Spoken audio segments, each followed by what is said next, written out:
In this video, I'll show you a simple method to restore a bathroom sink, which is heavily stained from hard water and mineral deposits, both inside the sink and around the tap handles.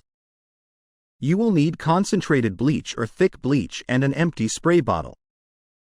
This spray bottle has a capacity of 400 milliliters, so pour approximately 50 milliliters of thick bleach into it.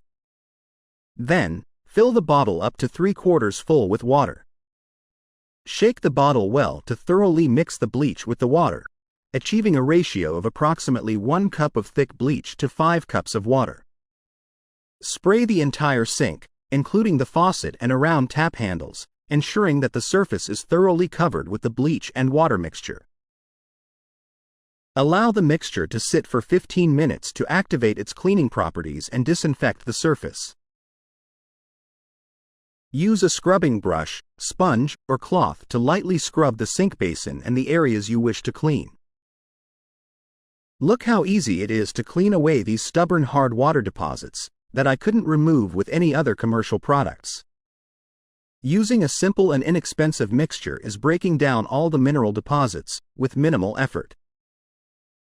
Rinse the entire sink thoroughly with water to remove any remaining bleach residue. Wipe down all surfaces of the sink basin and fixtures with a sponge or a damp microfiber cloth. This will help to remove any remaining water spots and give the sink a shiny finish. Surprising results with just bleach and water, right?